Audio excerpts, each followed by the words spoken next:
Discuss, however, is the concept of an accredited investor. An accredited investor is a legal term that the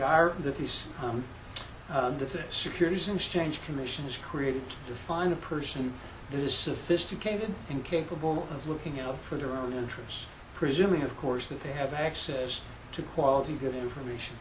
What that means is, as a private single individual, you have to have $1 million worth of income. You have to have $1 million worth of net worth, excluding your primary residence. That's stocks, bonds, and investments that are liquid net worth.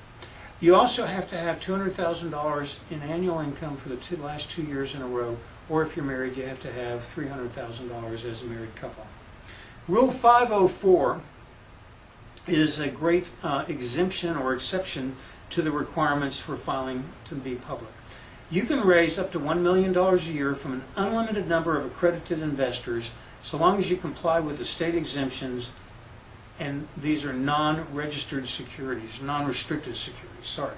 What that means, non-restricted securities, that means you do not have to restrict the ability of the shareholders to sell the securities. Now, they don't have a market. There's no stock market they can go to sell those securities. But if you provide a market as the company, by letting all the investors know who each other are, they can sell amongst themselves. It still is a good idea for you to have a shareholder agreement in place that restricts the ability for them to sell their shares without first offering them to the corporation. And that's because you want to be able, like I said earlier, to know who your shareholders are when you get to the point in time that you're going to do a public offering or sell your stock to somebody else, sell your company to somebody else. The important point is unlimited number of accredited investors, $1 million a year. Every 12 months you can raise $1 million from accredited investors. Now, of course, the challenge is having that list of accredited investors. Rule 505 allows you to raise up to $5 million per year from an unlimited number of accredited investors, but it also allows you to raise up to include up to 35 non-accredited investors in the offering. Now, when I say the offering, you can't publish the offering under this rule. You have to hand the documents to people. So you have to be very careful about how you promote the fact that you're trying to raise money. You do have to have certified financial statements. However, if it's a brand new enterprise with no revenues, obviously certified financial statements don't exist. So for a brand new enterprise, that doesn't apply. The securities do need to be restricted. There's no trading allowed. And that is to meet Rule 505. Now, 505A or 506A and B basically are the following: no limit on the amount of capital raised, so you're not limited to $5 million.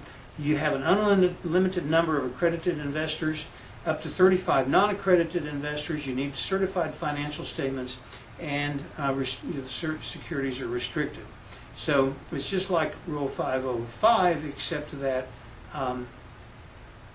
you have no limit on capital that you can raise. Rule 506C is the rule that applies to crowdsourced funding, and that's a big deal. That just changed a year ago in July of 2013. In January, February of 2013, the Congress passed a rule that it took about 6 months for the SEC to develop regulations for. Congress passed a law, but the law said that crowdsourced funding needed to be made available to small businesses for debt and equity. However, it took 6 months for the SEC to develop specific regulations, and starting in the middle of July of 2013, it became legal for crowd websites to allow companies to use their website to promote their stock and or debt funding options, in other words, a business plan, to the public in the form of accredited investors. Now, the beautiful thing about Rules 504, 505 are you do not have to ascertain whether or not the accredited investor is legitimately an accredited investor. Rule 506, if you're going to do crowdsourced funding, you have to verify. You have to take steps to do your due diligence as the offering person that they are in fact accredited investors. If you don't do that, then you're in violation and you could end up being accused of making a public offering. So here's what's happened. The crowdsourced funding options through things like fundable